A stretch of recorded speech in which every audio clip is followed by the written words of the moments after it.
उसकी भावभासना नहीं हो पाए तो उसमें क्या समस्या जाती है। पूरा ग्रंथ तो पढ़ लेते हैं, 40 मिनट हम या 1 घंटे पढ़ते रहें, लेकिन जैसे कोई चीज़ की शुरुआत होती है, आप देखना जैसे मिठाई बनाते हैं अपन लोग, तो आप लोग इसको ज़्यादा अच्छे से जानोगे। मान लो थाली में उसके लिए हमें क्या करना है, व्यवहारिक बात है जमाना है, ताकि जमाना कहलाता है जो बुद्धि दिखाता है, तो उसमें कुछ नीचे चिकनाई कुछ ऐसी लगा देते हैं ताकि जब वो निकाले तो उससे चिपके ना, है ना। यदि वो न लगाई जाए तो बहुत हैरानी भी हो सकती है निकालने में, उसका स्वरूप भी बदल सकता है।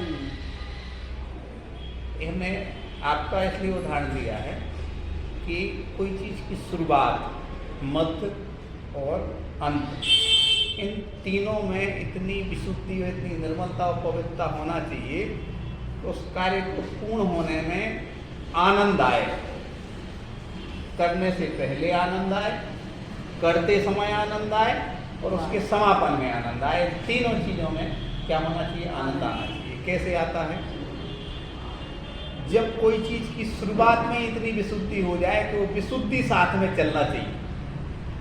कैसे क्या साथ में चलना चाहिए, आपने देखा कि जैसे किसी ने चौका लगाया, जैसे ही उसने भाव बनाया कि मुनिराज आए हैं तो इतना आह्लाद भर गया कि आप मुनिराज आए, हमारा घर कुटिया पवित्र हो जाएगी।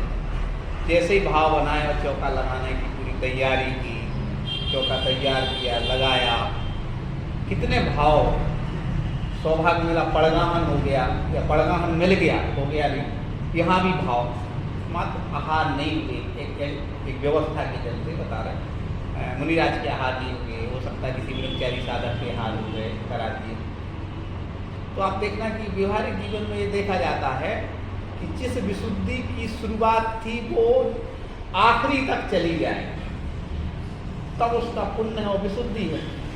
शुरुआत में तो चौका लगाओ तो बड़े के लग गए थे, लेकिन जैसे ही आहार नहीं होंगे तो जो क्या होगा, अपने अंदर मनोदशा ठीक नहीं बनी। इसका अर्थ है कि तुमने जो शुरुआत में जो चीज़ की थी उसको तुमने ध्यान में लिया। ऐसे ही मंगलाचरण में इतनी ज़्यादा विशुद्धि और आह्लाद, ऐसा भीगापन आ जाना चाहिए कि जो हम पढ़ रहे हैं उसको उतने ही भीगेपन के साथ पढ़ें। भीगेपन से क्या, कई बार क्या होता है कि रूटीन में अपन पढ़ते जाते हैं लेकिन उसको समझ में भी नहीं आता और उससे आनंद भी नहीं आता। देखो उसको मत करके पढ़ते जाएँ, मत करके पढ़ते जाए। जैसे आप उदाहरण दें, एक पढ़ने की व्यवस्था जैसे कोई पढ़ते देखना आप लोग, हमने तो कई बार देखा है, अच्छा ऐसे देखो ऐसा नहीं रहते, ऐसा कई बार, और ऐसा देखते रहते हैं, ऐसा सोचते रहते हैं, उसमें डूबते से रहते हैं और फिर सोचते हैं। मतलब ऐसा नहीं है कि पढ़ लिया और हो गया, मतलब जो अर्थ, जो शब्द निकल रहा है उस शब्द को इतना ज़्यादा अंदर से वो मतते हैं, उसे धर्म की भाषा में कहते हैं मर्मज्ञता। मर्मज्ञता क्या कहलाती है, जो हम पढ़ रहे हैं वो हमारी अंतःचेतना में भेद जाए, अंतःचेतना में क्या हो जाए, भेद जाए। ऐसा ऐसे कहते हैं कि बहुत नहीं बहुत बार पढ़ो, बहुत बार पढ़ो। जैसे हर बार अपन मंगलाचरण मान लो यही करते कि 3 भवन में 7, मतलब इतनी ज़्यादा भीगापन आ जाना चाहिए कि उसके बाद हम जो पढ़े। जैसे उदाहरण के रूप में हम अभी क्या देख रहे थे, विनय पाठकार से देख रहे थे, उसमें अपन एक पंक्ति भी पढ़े, लेकिन उस एक पंक्ति में आदमी को आह्लाद आना चाहिए कि आज भैया इस पंक्ति का अर्थ आज समझ में आया, इससे पहले हम नहीं समझ रहे थे इसका अर्थ ये निकलता होगा। देखो हमने यहाँ तक शुरू कर दिया था, स्थिरता पता तक कनबंद के छेद वर्ण का छुपाव, भावीजन को भाव कूपते, ये भी हो गया था। सरल करिए जगत तुम या चिदानंद निर्मल कियो धोए कर्म रज में। अपन तो इस चीज़ को अनुभव है कि कोई चीज़ गंदी हो, धूल हो, तो ना उसको पहनने का मन करता है। यदि कपड़े में धूल हो तो भैया भी बाहर ही झटका कर दूसरे कपड़े में नहा के आए और आदमी सोचे कि नहीं वही कपड़ा पहन ले रहे, तो नहाना नहीं नहाना बराबर का हो जाए। होता है ऐसा नहीं होता? कितने ही अच्छे आपके लिए भोजन मिल जाए और उसमें मालूम चल जाए कि भाई इसमें कोई किस या कंकड़ पत्थर कुछ डले हैं, तो अपने आप वो चीज़ें अलग कर देते हैं। क्यों? क्योंकि हर चीज़ क्या होती है, निर्मल स्वरूप में ही क्या लगती है, अच्छी लगती है और उससे विशुद्धि बढ़ती है। आप खुद देखना, यदि हम अपने वस्त्र शुद्ध नहीं हैं चारों तरफ का शुद्धि का वातावरण नहीं है, तो उसी घर में ऐसा लगेगा कि आप समझ में नहीं आती, आँखें सड़ा अपने ही लाए लग जाए। और जैसे अच्छा साफ सफाई हो जाए, अच्छा पोछा वोछा लग जाए, अब बिल्कुल साफ सुथरे कपड़े आप पहने रहें, साफ सुथरी सिंचाई रहे, तो आपको उसको बैठने के बाद उसमें एक अलग क्या रहेगी, विशुद्धि रहेगी। इसमें आया कि चिदानंद निर्मल कियो धोए कर्म रज में, अपना जो निर्मल स्वरूप आत्मा का जो है वह है निर्मल की ओर, किसने, भगवान की चर्चा हो रही है। धोए कर्म रज, कर्म रूपी जो रज थी, जो उसमें कण थे वो क्या हो गए हैं, धूल के कण तुमने क्या कर दिया, और मेल को क्या कर दिया, अलग कर दिया। सरल करिया जगत में भविजन को शिव ज्ञान, आपने तो कर ला सरल। आप देखो मतलब उनको नहीं, इसमें ये बताया जा रहा है कि वो जो रास्ता मोक्ष मार्ग का रास्ता था क्या हो गया है, संसार के लोगों के लिए भी तुमने क्या कह दिया है, सरल करी या जगत में संसार में भविजन को, जो भव्य लोग थे उनके लिए वो रास्ता तुमने क्या बना दिया है, उनको सीधा बता दिया है कि ये रास्ता है। जैसे अपन अंधेरे में हो और रास्ता नहीं मालूम हो, कोई आगे मोटरसाइकिल जा रही हो या वहाँ से आ रही हो, तो सुकून मिल जाए भैया रास्ता अपन सही चल रहा है। क्यों चल रहा है, क्योंकि कोई आ रहा जा रहा। ऐसे ही मोक्ष मार्ग पर जब लोग चलते हैं और मुक्ति पा लेते हैं तो लगता है कि यही रास्ता सही है, लोगों को ये समझ में आ जाता है। भविजन को किस के लिए, अभी हम दर्शन कर रहे थे, अब आप लोग बता रहे थे कि सत्संगति अच्छी बातें किनको अच्छी लगती हैं, जिनको कि उनकी भवितव्यताएं अच्छी थी, और अच्छे लोगों को अच्छी बातें अच्छी लगती, बुरे लोगों को बुरी बातें अच्छी लगती। तो जो भव्यजन है, भविजन है, उनके लिए कौन सी है, मतलब मोक्ष का मार्ग तुमने क्या किया है, सरल कर दिया है, स्पष्ट कर दिया है, बता दिया है, किसने, भगवान ने। अब समस्या ये पैदा हो जाती है, कल हम कह रहे थे आपसे, तो आधा सत्य झूठ से ज्यादा खतरनाक होता है। आधा सत्य और धर्म में आप क्षमा करना, मतलब हमने तो एक दिन श्रद्धांजलि सभा में कह दिया था वहाँ मोदी जी के यहाँ कि धर्म की बातें कितने करवा लो और रमूकार मंत्र का भाव नहीं पता। मतलब अधिकांश लोगों को, 99% लोगों को, हम आचार्य विद्यासागर जैसे महान विभूति और निर्मल स्वरूप वालों को दिमाग में रख के बात कर रहे हैं, धर्म पता नहीं है क्या है, और आदि चीज को उन्होंने क्या मान लिया है, सत्य मान लिया।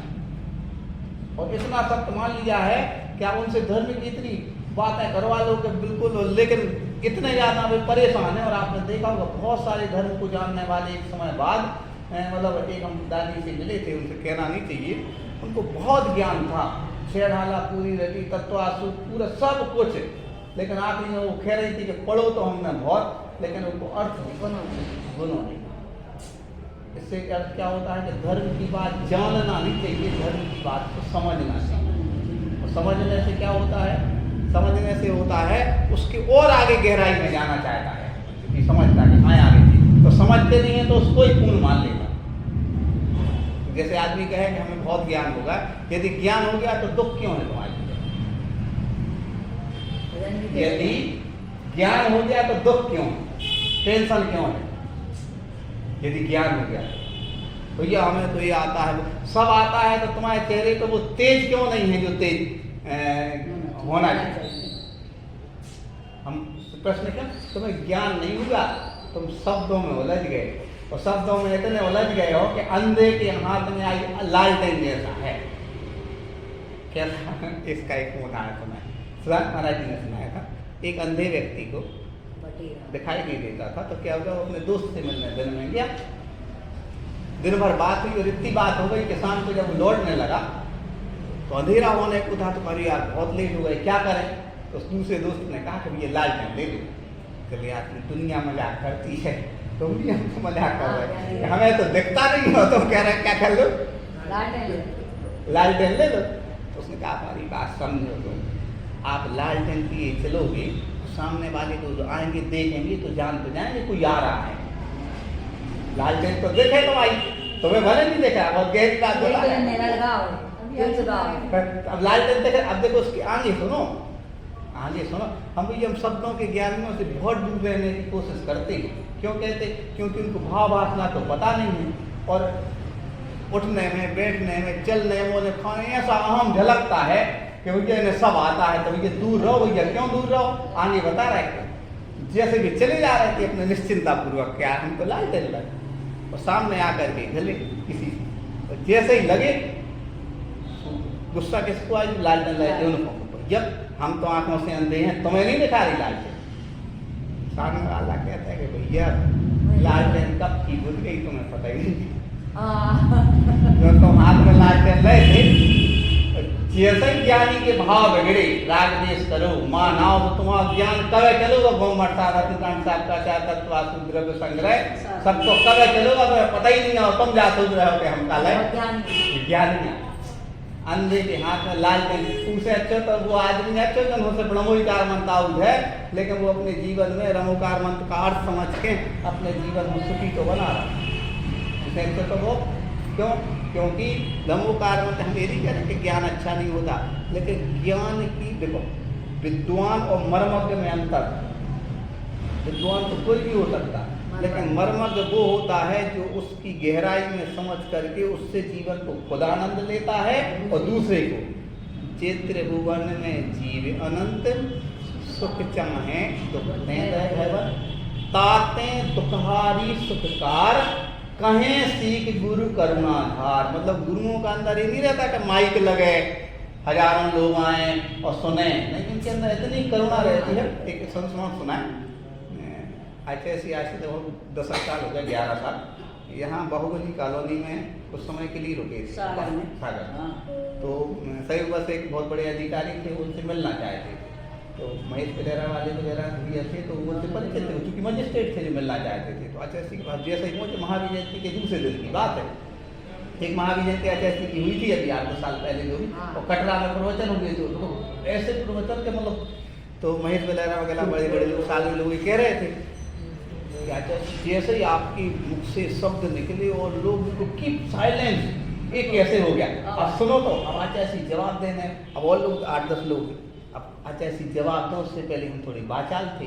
आचार्य के पास हम मालूम क्या कहने लगे, आचार्य थोड़ा सा सोचते सोचते अब उनको लगा कि अब आचार्य जवाब दे रहा है, आचार्य कुछ कहें उससे पहले हमने मतलब कुल दिनवाणी के सामने करा जो हम शब्द बोले, हमने कहा अनंत जीवों की जब कष्ट हृदय में महसूस करते हैं और उसके बाद उनके कष्ट को दूर करने के लिए जो विशुद्ध वर्गणाएं निकलती, शब्द वर्गणाएं, उसको हर व्यक्ति सुनने के लिए लालायत रहता है, बस बोलने वाला शांत हो जाता है, लोग उनको सुनने को तैयार।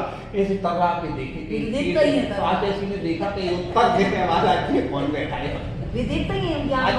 तर्रा के देखा, चूंकि हमें नहीं मालूम कि हमने सही या गलत कहा था, लेकिन उनके अंदर ये लगा कि ये बात बिल्कुल सही है, क्योंकि सामने वाले व्यक्ति जब ही आपकी बात सुनेगा कि उसके अंतस चेतना की वेदना समझ करके और संतप्त जो मानव है उसके लिए शांत करने के लिए वो शब्द आएंगे, कहें सीख गुरु करुणा। फिर देखो इतना ज्यादा अंदर से ऐसा लगेगा, जिनवाणी तो एक इतनी पवित्र है, वो कह रहा ना कि धोए कर भविजन को से बगैर और तुम पद पंकज पूजते विघ्न रोग जाए सत्तु मित्रता विष्णु। ये विष्णु रिश्ता कहाँ से आया है? धनंजय कवि का आया है, जिसके पुत्र के लिए क्या हो गया था, सर्प ने काट दिया था। और ऐसा अब हम उसकी पूरी घटना तो नहीं, लेकिन वो कहते हैं कि वो पत्नी गुस्सा में आ गई थी कि तुम्हें पूजा लगे हो, तुम्हें और कहते हैं क्या विष्णु रिश्ता। और अपने अंदर भी पूरे दिन के कितने ही कष्ट और तनाव रहे, एक बार हृदय से आप दिनवाणी की शरण में पहुंच जाओ, पूरे तनाव आपके खत्म हो जाए, पूरे सब मतलब जैसे आदमी संतप्त व्यक्ति रहता है ना, उसके लिए अपने आप क्या हो जाते शांत। बस अपने अंदर ये आना चाहिए, क्या क्या शरण से क्या है अपनी। हम हमेशा कहते हैं ना पैसों का कोई टेंशन जिंदगी में है, न शरीर का कोई टेंशन है, न मन का कोई टेंशन है। आप शांति विधान करते हैं, शांति विधान में 3 वो मंडलोपरि में 3 पुष्प क्षेपण कराते हैं। मंडलोपरि मानसिक विकारोद्भव निवारकाय, कायिक विकास और काय, इन तीनों का कराते हैं, उसमें आता है। मतलब सबसे ज्यादा तनाव और कष्ट काय का है, आप विश्वास मानो मन का है। सबसे ज्यादा तनाव किस चीज का है जीवन में? मन का।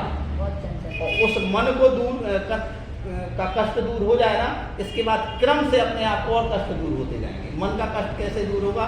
मन का कष्ट सिर्फ और सिर्फ विशुद्धि से दूर होगा। जितनी जितनी आपकी विशुद्धि बढ़ती जाएगी, उतना उतना आपके मन के तनाव क्या होते जाएंगे, खत्म हो जाए, कम होते जाएंगे। और जितनी विशुद्धि बढ़ेगी, आप देखना, विशुद्धि का एक उदाहरण आपको बताएं। जैसे विशुद्धि क्या कहलाती है। अभी तक हम विशुद्धि की बात करते थे, आज हम विशुद्धि का एक उदाहरण बताएंगे, विशुद्धि क्या कहलाती है। ये जिनवाणी, ठीक है ना। अब इस जिनवाणी को हम सामान्यतः इस दिन भारतीय प्रदीप जी ने लिखी है, इसमें अच्छा है और ऐसा पढ़ के आदमी। और दूसरे क्षण अपन को ये दिमाग में आए, वो संस्मरण सुना के बात है कि एक टोडा राय से नाम सुना होगा आप लोगों ने, बूंदी राजस्थान के टोडा राय से। तो वहाँ टोडा राय में एक बहुत बुजुर्ग, लगभग 97 साल उम्र थी, एक दादाजी की, और वहाँ पर एक पुरानी जिनवाणी, प्राचीन जिनवाणियों का संग्रह था। तो यहाँ प्रदीप भाई, संदीप सर भैया जी के साथ भी हम रहे हैं, लगभग 1 साल रहे सुधाम वाले है ना। तो वो जिनवाणी संग्रह का काम करते थे। उस समय हम एक टूर पे गए थे उनके साथ, लगभग 15 दिन।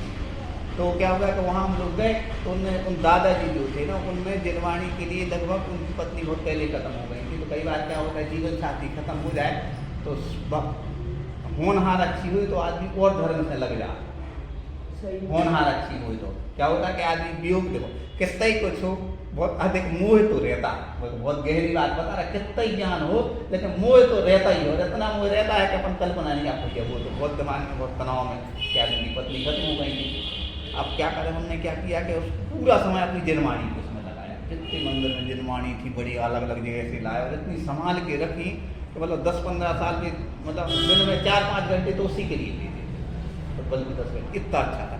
अब उनकी असहाय अवस्था हो रही थी, समाज वालों ने निर्णय दिया कि भैया अब ये चले गए हैं, आजकल की पीढ़ी तो समझती नहीं है। आजकल की पीढ़ी तो क्या है, आधा सत्य जानती है हर दुनिया में। आजकल के धर्म के लोग भी आधा ही सत्य जाना, और वो झूठ से भी ज़्यादा खतरनाक है, लेकिन लोगों को समझ में नहीं आता। अब क्या हुआ, हम सबको बुलाया, हम लोग गए, तो वो जिनवाणी ला रहे थे आपके सामने। तो वे आखिरी बार क्या कर रहे थे, वो जिनवाणी के दर्शन कर रहे थे बहुत दादा जी, और ऐसी उनकी झुलझला के आंसू गिर रहे थे। हम लोगों को समझा रहे थे, देखो कुछ संभाल के रखना है इसके लिए। पता उनकी जो जिनवाणी के प्रति जो बहुमान था ना, तो ऐसा झलक रहा था। वो 15 साल हो गए, अब ऐसा ही बहुमान अपने इस जिनवाणी के सामने अपन को झलकना चाहिए। इसकी एक एक चीज में अमृत है, ये कहलाती है विशुद्धि।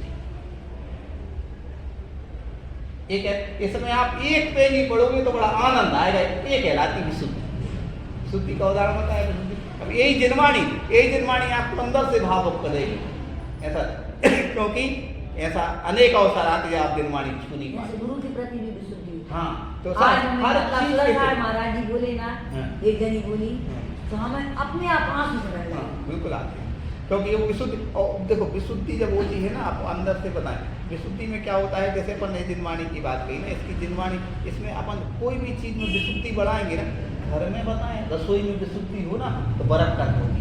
और घर में विशुद्धि नहीं है, जूठे ले रहे हैं, ये जा रहा है वो जा रहा है, तो देखना उसमें बरकत भी नहीं होती। और थोड़ा सा क्या होता है घर में, आप कहना नहीं चाहिए गरीबी क्या, दारिद्रता, रोग बीमारियाँ, कोई नहीं बताता इन चीज़ों के बारे में, क्योंकि प्रैक्टिकली नहीं है। लेकिन हमारे एक मित्र हैं, थोड़ा ही नहीं है, मतलब हमारे परिचय तो बहुत सारे लोगों से, लेकिन हम सभी ठीक नहीं हैं, इसलिए हम सबके प्रति अच्छी भाव बना लेते हैं। कभी कभी ऐसा रहता है कि जिनसे अपनी बहुत गहरी, हमारे पापा जी को कैंसर था, तो उन्होंने क्या किया था, ब्लड डोनेट किया था 2-3 बार। तो हम जिनने अपन के लिए क्या किया हो, उपकार किया हो, तो ये हमें दिमाग में आया। हर एक बार उनके घर गए हम, तो क्या देखा हमने, क्या उनकी भंडार में गए, भंडार मुझे वहाँ एक चीज़ वो जिनवाणी रखी है, या सब ये भंडार में ऐसा लग रहा था कि अंदर से ऐसा लगा कि यार अब समझ में आया कि यार जीरो से हीरो कैसे हो। मतलब बहुत विपन्न थे यार हम, मतलब हम ये नहीं कह रहे हैं कि हर एक परिवार ऐसा होता है, लेकिन उस परिवार में कई बार ऐसा लगने लगता है कि उस परिवार की जड़ में पहुँचे हैं, उसकी परिवार की क्या में जड़ में पहुँचे, तो अपने आप अलग से शांति मिलती है। लेकिन वो विशुद्धि अपने अंदर होना है। और विशुद्धि कैसे आती है, विशुद्धि अपन धर्म की गहराई समझते हैं तब। धर्म की जब गहराई पड़ेगी, आपको आश्चर्य होगा। इस बार के परिसर में हम लॉकडाउन था, फिर भी हम दादी के यहाँ 8 दिन के शुरू हो जाता है। लेकिन हमें तो इतने अच्छे से जिनवाणी रखी है, वो आसन अच्छा लगा है, और जो भावनाओं से लोग बैठे, तो वही कमरा मंदिर का स्वरूप लगने लगता, वही कमरा कैसा लगने लगता था। अब ऐसा ही क्या कर रहे हैं, जिनवाणी स्तुति कर रहे हैं, तो गृह मंदिर कहलाता। ये नियम रहता है कि भैया जूता चप्पल होते हैं, इनका कहाँ है, इनके बाद आगे नहीं आए, ऐसे नियम रहते हैं परिवारों में। भैया जूठ है मुँह नहीं हम दे रहे तुम्हारे लिए, चलो यहाँ। इन सब चीज़ों का सबसे ज़्यादा महत्व है। बरकत पैसे से बरकत नहीं होती, हम कौन तो बताएं, संस्कारों से बरकत होती है। संस्कार है तो 1000 रुपये 1 करोड़ बराबर लगता है।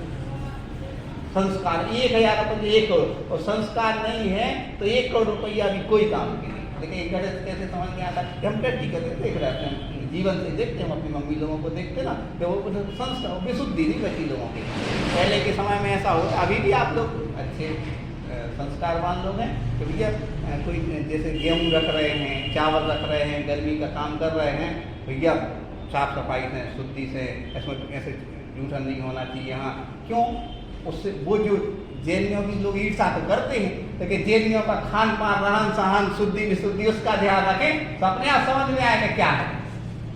छान के किसी को धोते हैं, यहाँ तक कि हमने ऐसा तक देखा है जो बहुत धर्म मतलब वही तक रहता है कि यदि बाथरूम में भी रहेंगे तो उनके पानी का छन्ना रहता है बाथरूम में, भले उन्हें प्रतिमा नहीं, फिर भी उनके अंदर ही रहता है कि भैया जो पानी के इस अनावश्यक जो पानी नहीं जरूर चाहिए, एक तो जो गायब कर रहा पानी, इन सब चीज़ों का यहाँ से सुख होता है, गृह मंदिर जैसा होता है। और ये चीज़ें क्या हो गई हैं, लोग नहीं समझ रहे हैं, नहीं समझ रहे हैं तो आधा सत्य झूठ से भी ज़्यादा खतरनाक है। इसलिए क्या है, परेशान हो गए। पूरा सत्य समझ में आ जाए, मंदिर के में से सब चीज़ें समझ आए, हर एक मंदिर में समझा ही जाए। हम तो जब पैर धोते हैं लोग बाहर या मंदिर की सीढ़ियाँ चढ़ते हैं, तब से समझ में आ जाता है कि वो क्या है। जैसे ही वो मतलब ये चीज़ें बहुत गहरी बातें हैं, और ये बातें यदि अपन को समझ में आए ना, हम ये नहीं कह रहे कि अपन पूर्णतः पालन करते, पहले तो अपन ये स्वीकार करो कि ये बात सही, स्वीकार नहीं। अब अपन कितना पालन कर पा रहे हैं अपनी कैपेसिटी देखेंगे, अपन नहीं रोक पा रहे हैं बच्चों को रसोई में जाने के लिए, नहीं रोक पा रहे हैं, लेकिन एक निश्चित समय रहेगा, इतने समय भैया इतना हम निकालना, इसके बाद तो मैं जूतियाँ सुखाना। अब कुत्ता तो आपने सेव कर लिया अपना, तो धीरे धीरे करके मेरी दादी जो है कहती थी दूर रहो से लोगों को बुरा लगता था। अब डॉक्टर कह रहे हैं कोरोना वाले, और सरकार कह रही है, सबको अच्छा लगने लगा। कल्पना करो जरा वही चीज़ें, और देखना ये चीज़ें मतलब आपको सुन के अच्छा नहीं लगेगा, लेकिन सच्ची बात है कि जो चीज़ें लोग सामान्य नहीं मानते तो प्रकृति सिखाती है। तो प्रकृति सिखाती, क्यों सिखाती कि तुम ऐसे नहीं मान रहे, यहाँ नहीं मान रहे हो तो कहीं बाहर तुम्हें समझ में आएगा। क्योंकि घर में तो क्या होता है, कई बार प्रेम स्नेह में मोह के कारण आदमी छोड़ देता है, लेकिन बाहर थोड़ी छोड़ता है। बाहर इसलिए नहीं छोड़ता है कि उसका कर्म, तो जैसे अभी आप ठीक नहीं चल रहे, ठीक है भैया, लेकिन बाहर तुम ठीक नहीं चल रहे, बताओ ऐसे ऐसे चल रहा है, पीछे से गाड़ी में आके चली जाए तुम्हारा है, पता है थोड़ी ट्रक वाला जो देखे कि तुम बहुत बड़े सेठ आओ, डॉक्टर आओ। तो हर चीज़ का क्या बताया गया है, उसको अपन के लिए उस गंभीर, मेरी भावना नहीं आता, उन्हीं जैसी चर्या में यह चित्त सदा अनुरत। अपन महाराज जी की जयकार तो बहुत बोल रहे हैं, सब अच्छा कर रहे हैं, लेकिन समय सा महाराज जी इतनी ठंड में जनवरी माह में जब यहाँ से निकलते थे, और कैसे बिल्कुल नीची गुंडा अपने बुकी अपना ऐसा कमंडल हाथ में लिए पीछे को ऐसे देख के चले, न इधर देख रहे ना उधर। अपन जब चल रहे हैं तो तय भी देखा तो तय भी देखा, तय बातें कर रहे हो तय भी कर रहे। आस्था तो बहुत है, इसलिए लोग कहने लगते कि चरण नहीं आचरण चाहिए, ऐसा कहने लगते कि लोग। हम ये नहीं कहते कि प्रवचन की बात है, लेकिन इनसे बहुत सुकून मिलता है। हम आपको ये बताना चाहें, इससे जीवन में जिन चीज़ों के पीछे अपन भाग रहे हैं वो चीज़ें अपने पीछे दौड़ती हैं, पैसा, प्रतिष्ठा, सम्मान, ये सब हम आपको ना हमें पालन नहीं कर पाते, इतनी बड़ी बड़ी बातें कर रहे हैं, लेकिन अपन को पता है कि ये ठीक नहीं है, तो कभी 1-8% पालन नहीं होता। जब बात पहली चीज़ तो अपन को एक पहला काम क्या, उसको स्वीकार करना, ये बात सही।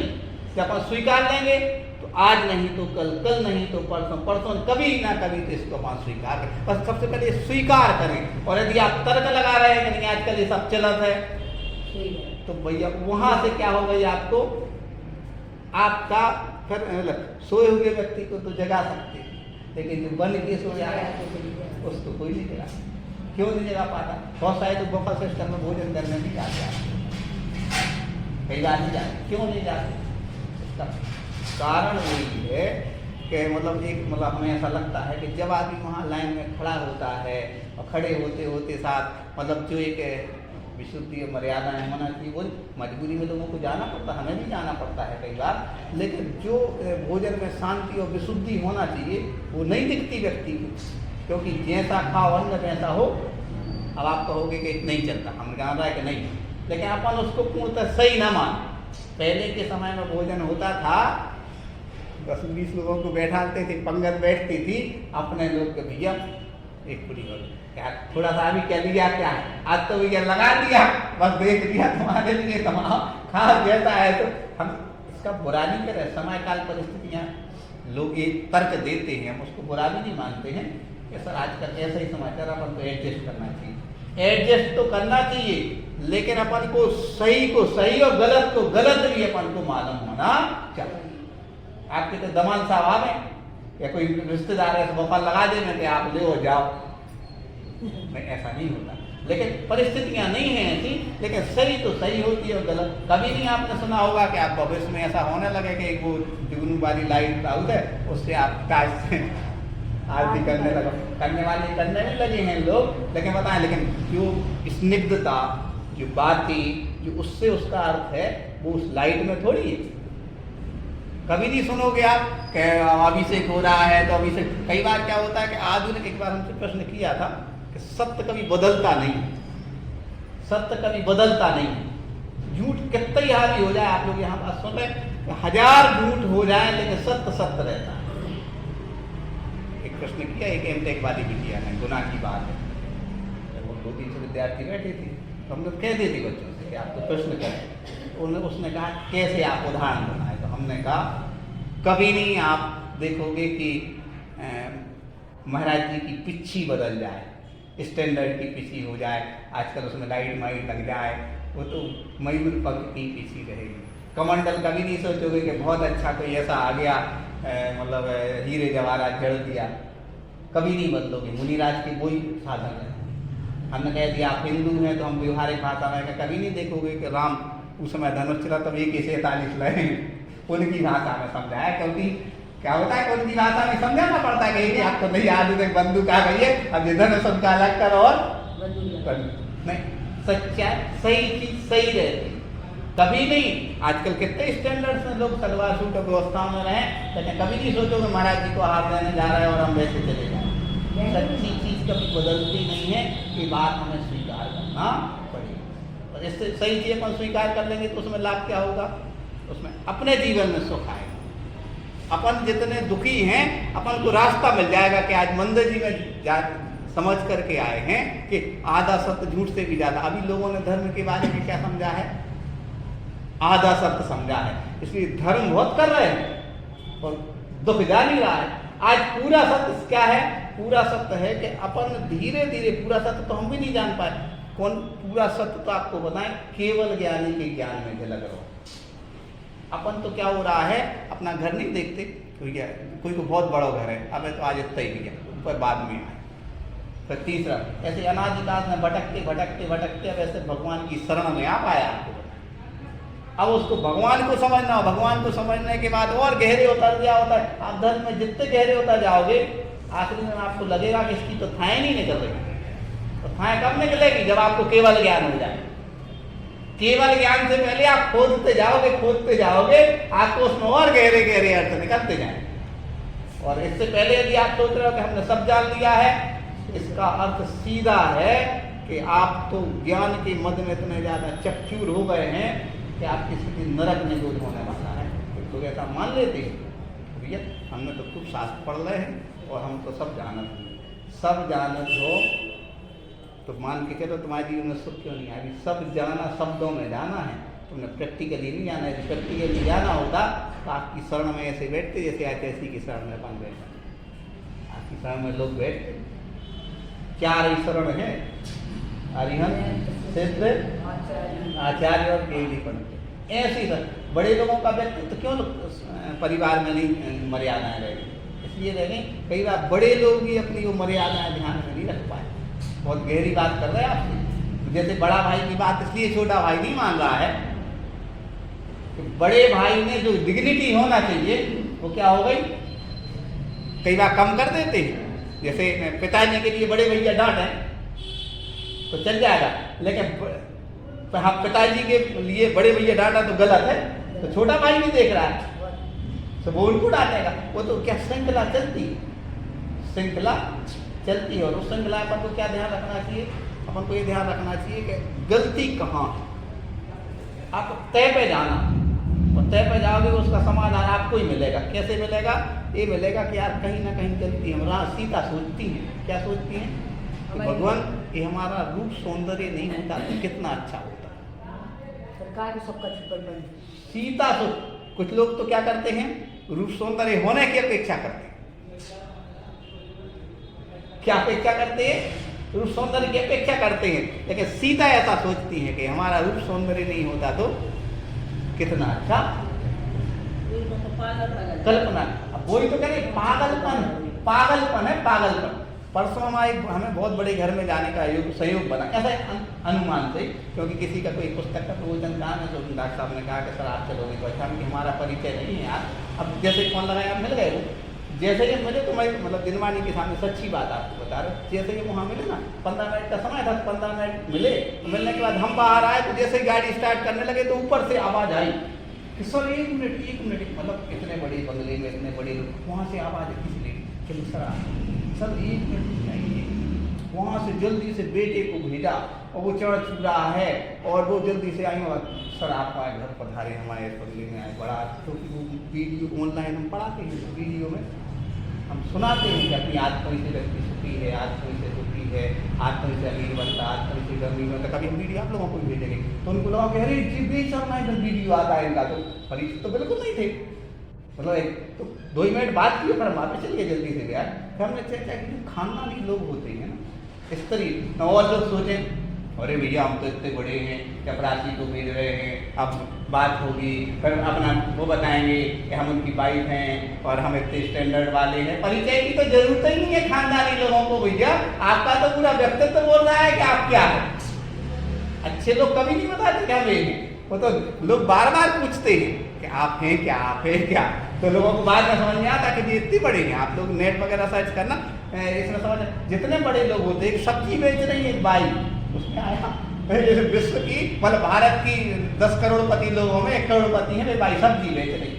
उनसे पूछा कोई ने कि आप सब्जी क्यों बेच रही, कि वो हमारे यहाँ ऐसा नियम है कि हम महीने में 1 बार आते हैं, सब्जी बेच के सिद्ध करते हैं कि हमें अहंकार नहीं आ जाए, कि हमें बिल्कुल छोटा बन के ऐसा काम करना है। और थोड़ा सा लोग आज की व्यवहार में थोड़ा सा पढ़ लग जाए, 10, 25, 50 लाख 1, 2, 5 करोड़ रुपये आ जाए तो आदमी तो नीचे ही नहीं देखा कोई ऐसे।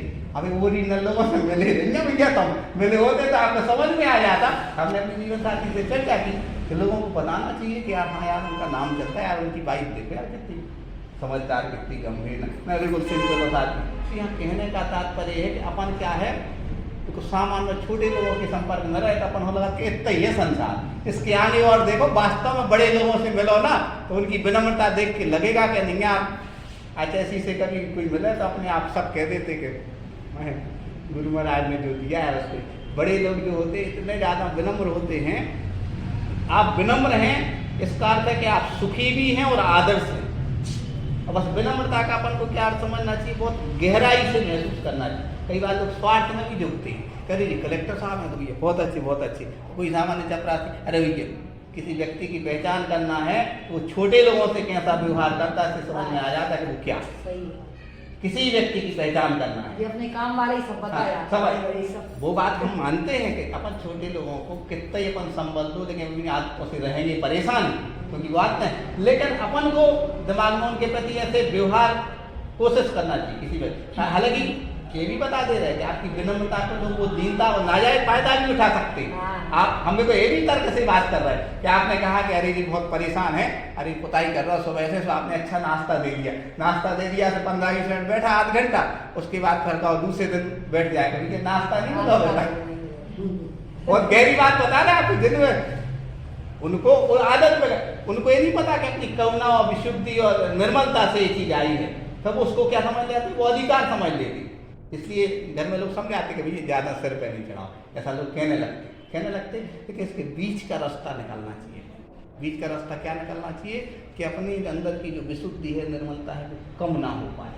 इसके लिए अपन को उनका हेल्प भी करना है और उनका अहित भी ना हो पाए, ये भी ध्यान रखना क्या करना, उनकी हेल्प भी करना है। ज्यादा हेल्प करोगे तो भी परेशानी में रहोगे, और बिल्कुल नहीं करोगे तो भी परेशान। इसका जो सामंजस्य कहलाता है वही वास्तव में क्या है, चरित्र कहलाता है। चरित्र मतलब अपने भावों में जितना संतुलन हो सकता है उस संतुलन को बनाए। तो आचैसी में बहुत है। आचैसी में तो ऐसा है कि आचैसी को पता है कि यहाँ ये काम होना है तो बस उसकी तरफ दृष्टि रहेगी, दूसरी तरफ वो देखेंगे ही नहीं किसका कितना काम है। मतलब जितने भी सफल लोग हैं, आज भी आप लोग यदि सफल हैं तो आपको पता है कि 8:30 से 9 बजे तक हमें ये करना। 9 के बाद भी हमारे भाव संकलित होने लगते हैं, हमारा शरीर नहीं चलता है, हम तो भी अब जा करके 2 घंटे आराम करेंगे, हमें ये काम रहेगा। क्योंकि उनको पता है कि हमारा संतुलन इसे ही सफलता कहते हैं।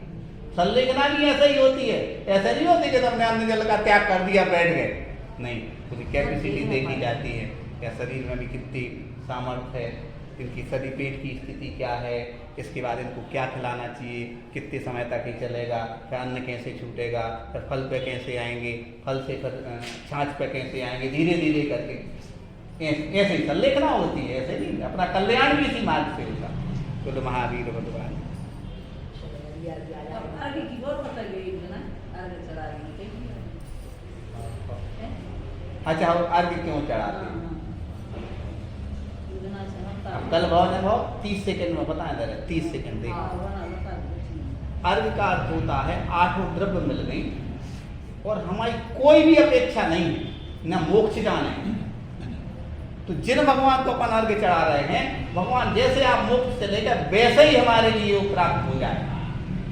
वो कहाँ, यहाँ बैठे बैठे भी हम क्या करें, इसको अनुभव में लाएं। तो भगवान आप सच्चालय में और हम आपको यहाँ महसूस कर रहे हैं। इसलिए ओम नीम पासना जिनेन्द्र अनेक प्रकार में पामती स्वा, वो विशुद्धि अपने अंदर घटित करें, इसके लिए जिसको वहाँ सिद्धालय में बैठे बैठे कर रहे हैं ना, पर वो अपने अंदर भी आंतरिक रूप से आता है।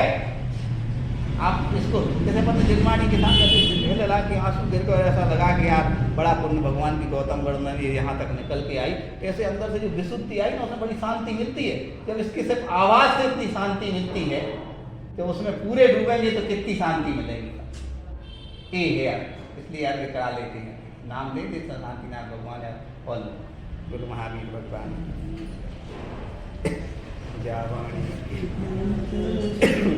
कालो सोवाणी मस्तक नमो सदा दे वाणी भारती तोय जपो दिन रैन, जो तेरो शरणाग है सो पावे सुखी।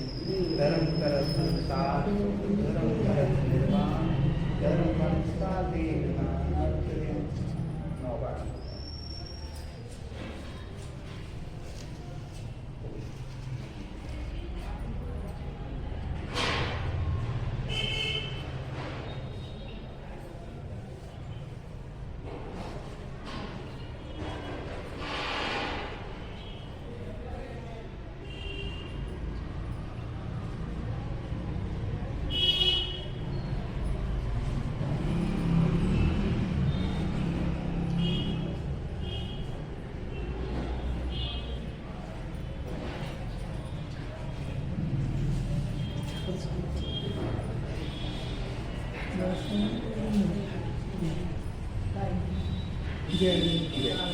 देखो ऐसे हम लगभग 10 बार सोच चुके थे कि बैठे बैठे में कायोत्सर्ग नहीं करना है। आज देखो सोची मन में, आज पुरुष वर्ग के लिए खड़े होके करना चाहिए। तो सोची तो मन में कई प्रैक्टिकल हो जाता है, जैसे आप खड़े होके करते तो मन में आ जाए तो कभी सफलता नहीं मिलती। बस आकल व्याकल नहीं होना।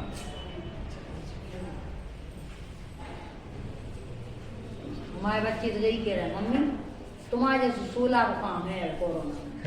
हम दिन भर 16 पहने रहते हैं, कोई शास्त्र भी नहीं चाहिए बगैर 16 पहने। तो मंदिर में भी गई ऐसे कपड़ा पहने। ये सब चीजों का एक अर्थ है, लेकिन हम पालन नहीं कर पाते।